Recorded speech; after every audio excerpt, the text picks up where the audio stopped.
नमस्कार विद्यार्थी मित्रों। देखते हैं धंधे के उद्देश्य। धंधे के उद्देश्य का मीनिंग ये होता है कि जब भी कोई व्यक्ति किसी भी प्रकार का जो भी कार्य करता है, बिना उद्देश्य के कोई कार्य नहीं होता है। हमेशा किसी भी कार्य के पीछे किसी न किसी प्रकार का उद्देश्य होता है।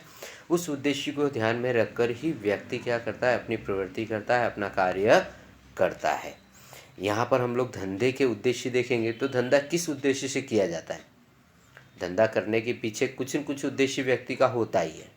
चाहे आप पैसे कमाने के लिए धंधा करते हो, अथवा समाज की सेवा करने के लिए धंधा करते हो, या अपने मूल्य, अपनी कीमत यानी अपने आर्थिक रूप से अपने आप को सज्जन बनाने के लिए आप क्या करते हो, धंधा करते हो। और व्यक्ति लाभ कमाने के उद्देश्य से ही धंधा करता है, आप सभी जानते ही हैं।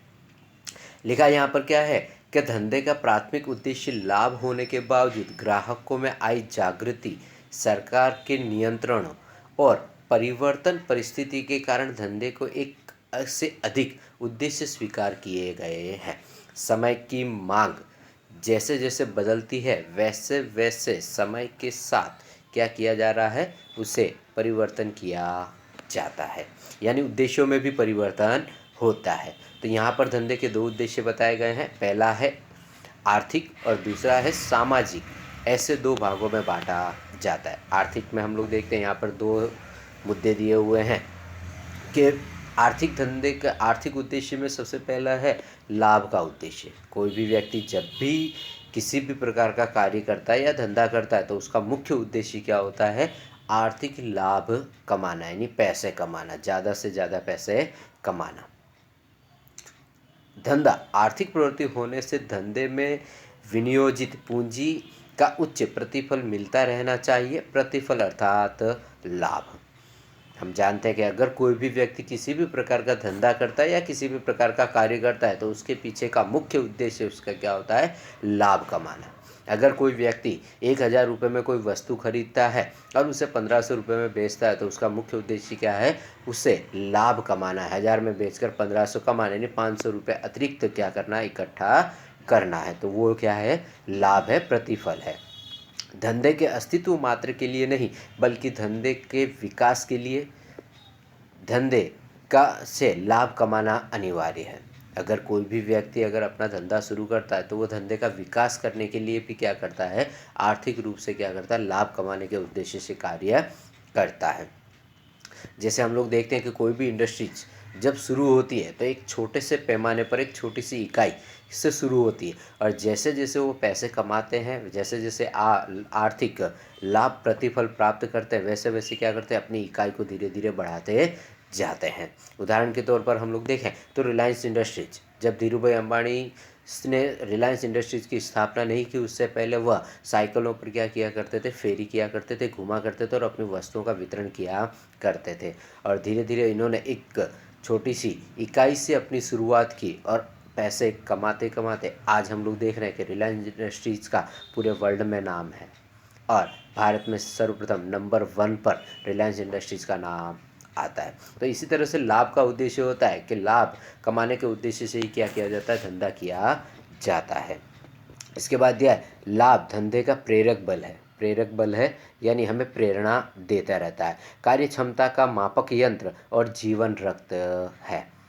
कार्य क्षमता यानी हमारा कार्य कैसा है उसको क्या करता है, ये मापने का कार्य करता है, और हमारे धंधे के अंदर क्या करता है, रक्त प्रवाहित करने का कार्य करता है। जैसे कि अगर हमको जीवित रहना है तो हमारी नसों के अंदर रक्त, लहू जो खून है वो क्या करता है, हमेशा रोटेशन होता रहता है। उसी तरह से धंधे के अंदर भी आर्थिक रुपए का आना और जाना दोनों ही लगे रहना चाहिए, तभी हम क्या कर सकते हैं, धंधे का विकास कर सकते हैं, आर्थिक लाभ, ज़्यादा से ज़्यादा लाभ कमाया जा सकता है।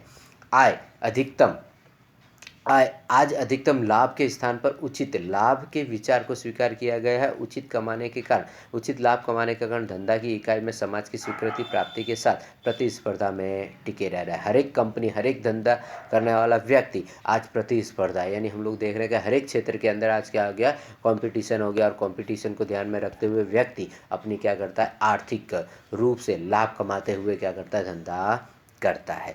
दूसरा यहाँ पर दिया है महत्तम संपत्ति का सृजन का उद्देश्य, यानी ज़्यादा से ज़्यादा संपत्ति क्या की जाए, बनाई जा सके, उसके उद्देश्य के साथ भी व्यक्ति क्या करता है, धंधे की शुरुआत करता है। धंधे की वार्षिक आय से के साथ संबंधित लाभ का उद्देश्य अल्प समय का विचार है। महत्तम संपत्ति सृजन का उद्देश्य दीर्घ समस्या का होता है, यानी पैसे कमाना ये क्या है, एक तरह से आर्थिक रूप से कुछ समय के लिए ही होता है, जबकि संपत्ति का क्या करना, निर्माण करना, ये क्या होता है, लंबे समय के लिए किया जाता है। हम कोई भी व्यक्ति अगर किसी भी प्रकार का आर्थिक लाभ कमाते हैं और उससे क्या करते हैं, अगर वो संपत्ति लेता है तो वो संपत्ति उसे क्या करते हैं कि अंतिम समय यानी दीर्घ समय तक उसके काम आने वाली वो संपत्ति होती है। और आज के वर्तमान समय में हम लोग देखते हैं कि व्यक्ति हमेशा किसी भी चीज़ को, अगर पैसे वो ज़्यादा से ज़्यादा पैसे अगर कमा रहा है तो वो ज़्यादा से ज़्यादा क्या करेगा, उस अपनी संपत्ति के अंदर उसे लगाएगा ताकि अपनी संपत्ति बढ़े और उसी अनुसार वो क्या करता है, लाभ कमाता है। उसके बाद यहाँ पर दिया हुआ है कि महत्तम संपत्ति सृजन का उद्देश्य दीर्घ समय का होता है। दीर्घ काल में धंधे की संपत्ति में वृद्धि हो ऐसी योजना स्वीकृत की जाती है, जबकि इसके लिए धंधे में मंदी जैसे संयोगों में लाभ प्राप्ति के उद्देश्य को त्याग कर धंधे की संपत्ति टिकाए रखनी पड़ती है। कितनी बार हम लोग देखते हैं कि प्राकृतिक या मानव सर्जित कितनी आपदाएं आती हैं, उन आपदाओं के अंदर भी मनुष्य को क्या करनी पड़ती है, अपनी संपत्ति टिकाए रखने के लिए कार्य करना पड़ता है। वर्तमान समय में हम लोग देख रहे हैं कि कोरोना काल है, उस कोरोना काल के अंदर कितनी कंपनियां, बड़ी बड़ी इंडस्ट्रियां जो हैं जो अभी भी बंद पड़ी हैं, परंतु फिर भी वह किसी न किसी प्रकार से अपना कार्य कर कर क्या कर रही है, अपनी संपत्ति को टिकाए रखने के लिए कार्य कर रही है। उदाहरण के तौर पर आपको बताया जाए तो मुकेश अंबानी के छोटे भाई अनिल अंबानी, जिनके ऊपर भारत का लगभग सबसे ज़्यादा देवा है, सबसे ज़्यादा कर्जदार हैं, पर उन्होंने अपनी संपत्ति को टिकाए रखने के लिए उनकी जो कंपनियां हैं वो क्या कर रही हैं, पैसे कमा रही है, लाभ कमा रही है, पर अपनी संपत्ति को क्या है, बनाए रखी है। अभी तक उनकी किसी भी संपत्ति को बेचा गया नहीं है या किसी कंपनी के द्वारा या किसी बैंक के द्वारा उसे गिरवी रखा गया नहीं है। तो इस तरह से वो क्या करता है, अपनी संपत्ति को बनाए रखने के लिए किसी न किसी प्रकार का आर्थिक क्या करते हैं, लाभ कमाने का कार्य करते हैं, जो उद्देश्य होता है। इसके बाद दिया हुआ है कि महत्तम संपत्ति सृजन का उद्देश्य धंधे के मालिक के आर्थिक लाभ के साथ जुड़ा हुआ है। धंधे के मालिक यानी जो भी मालिक है उसका क्या है, आर्थिक रूप से जुड़ा हुआ है। अन्य आर्थिक उद्देश्य देखते हैं। इसमें अन्य आर्थिक उद्देश्यों में लिखा है कि धंधे का आर्थिक प्रगति और विकास करना, बाजार का विस्तार करना, उपलब्ध साधनों का जहाँ तक संभव हो श्रेष्ठ और आधुनिक टेक्नोलॉजी अपनाना। टेक्नोलॉजी हम लोग देख रहे हैं कि जैसे जैसे समय बदलता जा रहा है वैसे वैसे नई नई टेक्नोलॉजी आती जा रही है। जहाँ पर पहले एक ही मशीन पर या जहाँ पर 10 व्यक्ति काम किया करते थे, उसके स्थान पर आज हम लोग देख रहे हैं कि टेक्नोलॉजी के कारण उस 10 व्यक्तियों के स्थान पर एक ही व्यक्ति क्या करता है, सारा कार्य करता है। आप लोगों ने डिस्कवरी में देखा होगा कि गाड़ियाँ बनाने के लिए पहले क्या करते थे, मजदूर लगाए जाते थे, पर आज ऐसी टेक्नोलॉजी आ गई है, मशीनें आ गई हैं कि मजदूरों की आवश्यकताएं कम हो गई है और मशीनों के द्वारा ही सारी कारों का क्या किया जाता है, मॉडिफाई किया जाता है, उन्हें जोड़ने का कार्य किया जाता है। धंधे का दूसरा उद्देश्य है सामाजिक उद्देश्य। हम जानते हैं कि धंधा बरोबर करने के लिए व्यक्ति को कहाँ आना पड़ता है, समाज के बीच में आना पड़ता है, और जहाँ समाज है वहीं धंधा संभव है, और जहाँ समाज नहीं है वहाँ धंधा संभव नहीं है। क्योंकि कोई भी व्यक्ति जब भी धंधा करता है तो उसका मुख्य उद्देश्य यही होता है कि उसके द्वारा बनाई जाने वाली वस्तु समाज के लोगों के लिए काम आए। अगर ऐसी कोई वस्तु बनाता समाज के लोगों के लिए काम ना आए तो वो वस्तु कोई खरीदेगा नहीं और उसके धंधे करने का कोई मतलब रहता नहीं है। इसलिए यहाँ कहा गया है कि अगर धंधा है तो समाज नहीं, बल्कि समाज है तो धंधा है। अगर हम कोई भी धंधा करते हैं तो समाज के साथ में रहकर करते हैं, समाज में रहकर करते हैं, समाज के लिए करते हैं। इसीलिए समाज है तो धंधा है। आप कोई भी चीज़ देख लीजिए, कोई भी धंधा देख लीजिए, कोई भी व्यवसाय देख लीजिए, बिना समाज के वह नहीं हो सकता। क्योंकि अगर हम कोई प्रोडक्ट बना रहे हैं, कोई वस्तु बना रहे हैं, तो उस वस्तु को खरीदेगा कौन, समाज में रहने वाले लोग। इसीलिए किसी भी धंधेदार व्यक्ति को क्या करना पड़ता है, समाज को ध्यान में रखकर अपनी वस्तु का निर्माण करना पड़ता है। अगर हम कोई ऐसी वस्तु का निर्माण करें कि जो चीज़ें कोई व्यक्ति खरीदेगा नहीं, तो हमारा धंधा चलने वाला नहीं है। हमारे धंधे को चलाने के लिए हमें ऐसी वस्तुओं का निर्माण करना है जो कि समाज के लिए क्या हो, उपयोगी हो। पहला उद्देश्य देखते हैं इसका, सामाजिक दायित्व का उद्देश्य। सामाजिक दायित्व का उद्देश्य है जिसमें है कि ग्राहक में आई जागृति, सरकार के नियंत्रण, ग्राहक शिक्षा, ग्राहक संधि के कारण धंधे को समाज से अलग अलग समूहों के हितों के साथ सजग रहने की आवश्यकता पैदा हुई है। समाज के अलग अलग समूह या विभिन्न वर्ग जैसे मालिक, कर्मचारी, ग्राहक, लेनदार, सरकार आदि धंधा की इकाई के साथ जुड़े हुए हैं। मालिक क्या करता है, धंधा करता है। धंधा करने का उद्देश्य क्या होता है कि उसका उद्देश्य होता है कर्मचारी यानी समाज की सेवा करना, समाज के लिए किसी न किसी वस्तुओं का निर्माण करना जिसका उपयोग समाज कर सके। इसीलिए यहाँ पर सबसे पहला जो उद्देश्य हो, दायित्व होता है, समाज के प्रति जो दायित्व होता है वो मालिक का दायित्व होता है, समाज के लिए वस्तुओं का निर्माण करना। अब वस्तुओं का निर्माण करने के लिए कर्मचारियों की आवश्यकता होती है, यानी वह क्या करता है, अपनी कंपनी के अंदर कर्मचारियों को नौकरी देकर रोजगार क्या करता है, पैदा करता है। और उसके बाद होता है ग्राहक क्या करता है, उस वस्तु को लेकर क्या करता है, अपना कार्य करता है। और कंपनी अगर किसी के पास से अगर किसी प्रकार का लोन लिया हो या किसी प्रकार का पैसे लिए हों तो वो लेनदार व्यक्ति क्या करता है, सामाजिक दायित्व निभाता है। और सरकार भी अपना दायित्व निभाती है। सरकार क्या करती है, कंपनी के या जो भी सामाजिक दायित्व होते हैं उसके संबंधी नीति नियम बनाने का कार्य सरकार के द्वारा किया जाता है।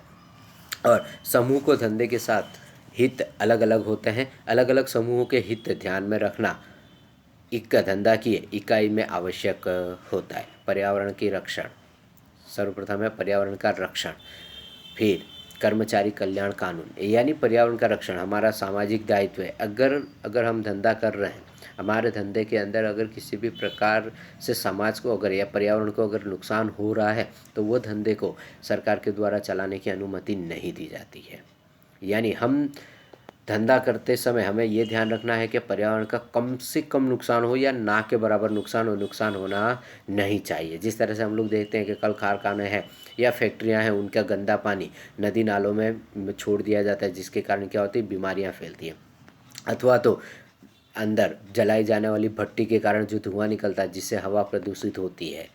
ठीक है, इसी तरह से इसीलिए यहाँ पर कहा गया है कि पर्यावरण के रक्षण का भी क्या करना है, हमें दायित्व निभाना है। तो कर्मचारी कल्याण कानून, कंपनी के सरकार के द्वारा कर्मचारी के कल्याण हेतु क्या किए जाते हैं, बहुत सारे नीति नियम बनाए जाते हैं। उन नीति नियमों का पालन भी करना धंधे का दायित्व होता है। इसके अलावा कारखाना कानून है कि किस तरह से आप कारखाने को चला सकते हो, किस किस नीति नियम को आपको पालन करना है, उसको ध्यान रखना है। ग्राहक सुरक्षा कानून, ग्राहक सुरक्षा कानून यानी अगर किसी भी धंधा की इकाई के द्वारा अगर किसी भी वस्तु का निर्माण किया जाता है, किसी भी वस्तु का निर्माण किया जाता है और उस वस्तु के द्वारा अगर किसी भी ग्राहक को किसी भी प्रकार की परेशानी होती हो या तकलीफ हो या समस्या हो तो क्या किया जाता है, ग्राहक सुरक्षा के अनुसार उसे सुरक्षा देने का कार्य किया जाता है, जिसके कारण ग्राहक को हुए नुकसान की भरपाई कंपनी के द्वारा की जाती है। आदि का पालन करना धंधे का क्या करता है, आवश्यक होता है। दूसरा दिया रोजगारी के अवसर प्रदान करने का उद्देश्य। रोजगारी के अवसर, अगर हम धंधा शुरू करते हैं, कोई भी व्यक्ति या कोई भी कंपनी अगर अपना धंधा शुरू करती है तो उसका मुख्य उद्देश्य यही होता है कि ज़्यादा से ज़्यादा लोगों को रोजगार मिले। रोजगार किसी भी तरह का हो सकता है, आंतरिक भी हो सकता है और बाह्य भी हो सकता है। आंतरिक का मतलब है कि कर्मचारी कंपनी के अंदर रहकर क्या करता हो, कार्य करता हो, तो वह क्या है, आंतरिक है। जबकि कंपनी की प्रोडक्ट बनने के बाद जब बाज़ार में आती है और उस वस्तु को बेचने के लिए जो भी व्यक्ति उससे जुड़े हुए होते हैं वो क्या होते हैं, बाह्य व्यक्ति रोजगार प्राप्त करते हैं। उदाहरण के तौर पर हम लोग देखें जैसे कि चॉकलेट बनाने वाली कंपनी अमूल कंपनी क्या करे, अपने कर्मचारी यानी कम से कम 10 से 12 हज़ार कर्मचारी उसकी कंपनी के अंदर काम कर रहे हैं, पर कंपनी के अंदर जो काम कर रहे हैं उनके साथ साथ उससे बेचने के लिए जो भी व्यक्ति उससे जुड़ा हुआ है वो सारे के सारे उनके लिए क्या गया है, एक रोज़गार का अवसर पैदा किया गया। तो ये एक कंपनी का या धंधा करने वाले व्यक्ति का क्या होता है, सामाजिक उद्देश्य होता है कि ज़्यादा से ज़्यादा रोज़गार के अवसर प्रदान करना, ताकि हमारे देश की क्या हो, जीडीपी में वृद्धि हो। इसलिए यहाँ पे लिखा है बेरोजगारी का प्रमाण दिन ब दिन क्या हो रहा है, बढ़ता ही चला जा रहा है, पर रोजगार के नवीन अवसर पैदा हो इस उद्देश्य से विविध धंधा की इकाई की स्थापनाएं की जाती है। आज हम लोग देख रहे हैं कि सरकार के द्वारा या प्राइवेट इंडस्ट्रियों के द्वारा भी क्या किया जा रहा है, ज़्यादा से ज़्यादा कंपनियों की स्थापना या ज़्यादा से ज़्यादा कोई न कोई कार्य ऐसा किया जा रहा है जिसके कारण क्या हो रहा है कि नए नए रोजगार अवसर पैदा किए जा रहे हैं। सरकार के द्वारा कौन से कार्य किए जाते हैं, तो सरकार के द्वारा जैसे रोड का निर्माण करना, ब्रिज का निर्माण करना, पुल बनाने का कार्य करना, इसके अलावा मेट्रो का निर्माण करना, रेलवे लाइन का निर्माण करना, तो जिसके कारण भी हज़ारों लाखों लोगों को क्या मिलता है, रोज़गार प्राप्त होता है। इसी तरह से यहाँ पर दिया हुआ है कि जैसे जैसे उद्योगों को चुना, जिन उद्योगों को चुना जाता है उनके अंदर रोज़गार बढ़ने का अवसर ज़्यादा से ज़्यादा होते हैं और बेरोजगारों को रोजगारी के अवसर प्राप्त हो, इससे पिछड़े विस्तारों को धंधा की इकाई की स्थापना के लिए चुना जाता है। यानी जिन विस्तारों के अंदर धंधा करने वाले व्यक्ति को सुविधाएं प्राप्त हो उस अनुसार क्या किया जाता है, ऐसे विस्तारों में धंधे की स्थापना की जाती है जहां पर हर एक व्यक्ति को क्या करे, रोजगार प्राप्त हो। यानी पिछड़े विस्तारों के अंदर उन्हें क्या किया जाता है, कंपनी स्थापना करने के लिए कहा जाता है जहां पर ज़्यादा से ज़्यादा रोजगार प्राप्त हो। तीसरा है गुणवत्ता वाली वस्तुएं और सेवा प्रदान करना। गुणवत्ता वाली धंधे का मुख्य उद्देश्य होता है कि हमारे द्वारा जो भी वस्तु बनाई जा रही हो उस वस्तु के अंदर गुणवत्ताएं, अच्छी से अच्छी गुणवत्ताएं होनी चाहिए और अच्छी से अच्छी सेवाएं हम दे सके, ये हमारी होती है। गुणवत्ता का मतलब है उसकी क्वालिटी। क्वालिटी हमेशा अच्छी होगी तभी क्या करेगा, ग्राहक उस वस्तु को खरीदेगा। अगर क्वालिटी अच्छी नहीं होगी तो एक बार खरीदने के बाद कोई भी व्यक्ति दूसरी बार उस वस्तु को खरीदेगा नहीं। तो इस सामाजिक उद्देश्य को भी ध्यान रखना है। आज हम लोग देख रहे हैं कि अचार आता है, मधुर कंपनी का आपने अचार सुना होगा, तो शुरुआत से लेकर अभी तक भी उस कंपनी के अचार के अंदर किसी भी प्रकार का स्वाद में कोई परिवर्तन नहीं है, जैसा पहले था आज भी वैसा ही चला आ रहा है।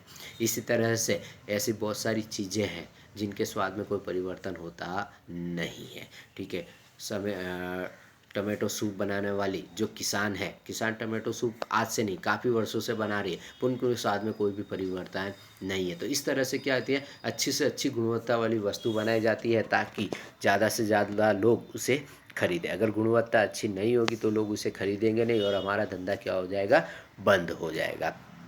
और दूसरा इसमें दिया हुआ सेवाएं देना, यानी कि कोई भी वस्तु अगर हम बेचते हैं तो उसके बाद भी हमें क्या देना होता है, सेवा देनी होती है। सेवा देने का मतलब ये होता है कि जैसे कि अगर मैंने किसी दुकान से अगर इलेक्ट्रॉनिक वस्तु खरीदी है, जैसे टीवी खरीदी या फ्रिज खरीदी है, फ्रिज मैंने खरीद ली, घर लेकर आ गया, कुछ समय चलाया और बिगड़ गया, तो दुकान वाले का कर्तव्य बनता है कि मैं जब भी उसे फ़ोन करूं तो वो क्या करे, घर आकर मुझे इसके बारे में क्या कर दे कि ठीक करके जाए, रिपेयर करके जाए, ये मुझे सेवा दे। यानी वस्तु मैंने खरीद ली पर वस्तु के बाद वो सर्विस देने का कार्य भी क्या हो, उस दुकानदार का कर्तव्य बनता है, सामाजिक दायित्व बनता है।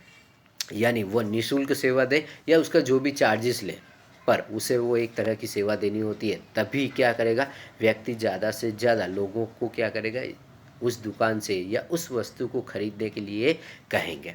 जैसे दुकानदार होता है, इलेक्ट्रॉनिक्स कंपनियां खासकर ऐसी सुविधाएं देती हैं। दूसरी के कार की कंपनियां हैं, जितनी भी कार बेचने वाली या मैन्युफैक्चरिंग करने वाली जितनी भी कंपनियां हैं, वो सारी की सारी कंपनियां क्या करती हैं, ऐसी सेवाएं देने का कार्य करती हैं। आप लोग गाड़ी लाते हैं तो कंपनी के द्वारा क्या दिया जाता है, 5 सर्विस फ्री में दी जाती है। यानी अगर आप गाड़ी लेकर आए, कुछ समय चलाओ, 5 सर्विस फ्री में आपको गाड़ी कंपनी में देकर आना है। कंपनी उसे क्या करेगी, सर्विस करेगी, उसे धोएगी, साफ़ करेगी और वापस आपको दे देगी, वो भी निःशुल्क देगी। 5 सर्विस फ्री देने का मतलब है कि निःशुल्क सेवा आपको वो वहाँ पर दे रही है। परंतु जैसे 5 सर्विस पूरी होती है उसके बाद भी अगर आपकी गाड़ी को किसी भी प्रकार की समस्याएं होती हैं, तुरंत आप कंपनी के व्यक्ति को फ़ोन करेंगे तो वो आपके घर पर आकर भी आपको सेवाएं दे सकते हैं। तो ये होता है सेवा देने का कार्य। ठीक है, इसी तरह से इसके बाद दिया हुआ है कि उचित व्यापारी रीति रिवाजों का अनुसरण करने के उद्देश्य। रीति रिवाज वस्तु की कालाबाजारी, वस्तु का संग्रह करना, गलत निर्देश करते विज्ञापन आदि को धंधे के लिए अयोग्य रीति रिवाज माने जाते हैं। वस्तु की कालाबाजारी यानी बाजार में क्या करना, वस्तु की मांग बढ़े उसके लिए क्या करना है, उस वस्तु को संग्रहित करके रखना है ताकि बाजार में मांग बढ़ने पर उस वस्तु का क्या किया जा सके, ज़्यादा भाव लेकर बेचा जा सके। वस्तु का संग्रह करना, गलत निर्देश करते विज्ञापन देना। अब गलत निर्देश करते विज्ञापन के अंदर यानी एडवर्टाइजमेंट करना, जैसे कि फेयर एंड लवली क्रीम की एडवर्टाइज जाती है, उसके अंदर ये बताया जाता है कि आप 7 दिनों तक ये क्रीम लगाओ, आपका रंग क्या हो जाएगा, साफ़ हो जाएगा, गोरा हो जाएगा।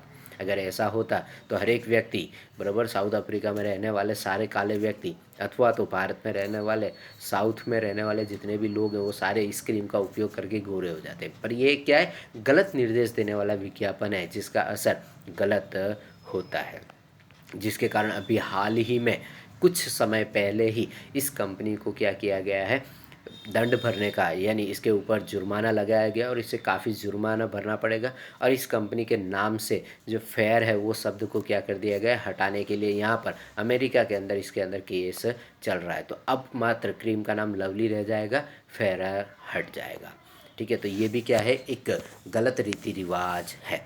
इसके बाद है आवश्यक वस्तुओं की कृत्रिम कमी पैदा नहीं करनी चाहिए। यानी जिन वस्तुओं की समाज में आवश्यकता होती है उसे क्या करते हैं, व्यक्ति क्या करते हैं, संग्रहित करके रखते हैं, काफ़ी समय तक संग्रहित करके रखते हैं। जब बाज़ार में मांग उत्पन्न होती है और भाव बढ़ता है तब क्या करते हैं, वो भाव ज़्यादा लेकर क्या करते हैं, वस्तुओं को बिक्री करते हैं। आप लोगों ने देखते ही हैं, कुछ समय पहले दालों के भाव बढ़े थे, इससे पहले प्याज के भाव आपने देखे थे 100 रुपये किलो, टमाटर 100 रुपये किलो चले गए थे। तो ये क्या, वस्तुओं का संग्रहित किया जाता है और जब भी मांग बढ़ती है तब वस्तुओं को क्या किया जाता है, बाज़ार में उतार कर ज़्यादा भाव दिए जाते हैं।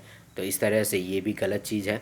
अनुसरण करने का उद्देश्य रखते हैं यानी ज़्यादा से ज़्यादा लाभ कमाने का उद्देश्य रखते हैं, पर समाज को ये क्या कर रहा है, नुकसान कर रहा है, समाज को शोषण करने का कार्य किया जाता है। अन्य उद्देश्य दिया है, अन्य सामाजिक उद्देश्यों में धंधा की इकाई का समाज में अपनी पहचान खड़ी करना।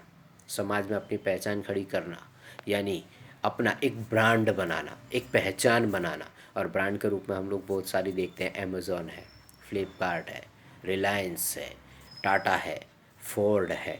ये सारी कंपनियां क्या कर रही है, अपना एक क्या कर रही है, एक पहचान बना रही। एक नाम से ही हम इन कंपनियों को हम जानते हैं।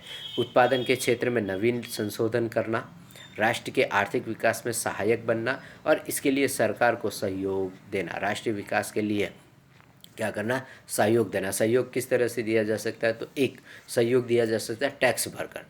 जो भी जितनी भी बड़ी इंडस्ट्रियल कंपनियां या धंधा करने वाला व्यक्ति है वो किसी न किसी प्रकार से सरकार को क्या दे रहा है, टैक्स भरकर भी वह सरकार को आर्थिक रूप से या राष्ट्रीय सेवा के रूप से क्या करता है, सहायता करता है। कर्मचारी को विविध प्रकार से प्रोत्साहित करना और उनके लिए कल्याणकारी योजनाएं अमल में लाना। प्रोत्साहित करना यानी कर्मचारी अगर अच्छा कार्य करता है तो उसे उच्च स्थान पर पद देना अथवा तो क्या करना, उसे लाभ देना, आर्थिक रूप से उसे संपन्न करना या किसी प्रकार का इनाम देकर क्या करना, उसे ज़्यादा से ज़्यादा क्या करना, प्रोत्साहित करना। उसके इनाम देने से अन्य दूसरे कर्मचारी भी क्या होते हैं, प्रोत्साहित होते हैं।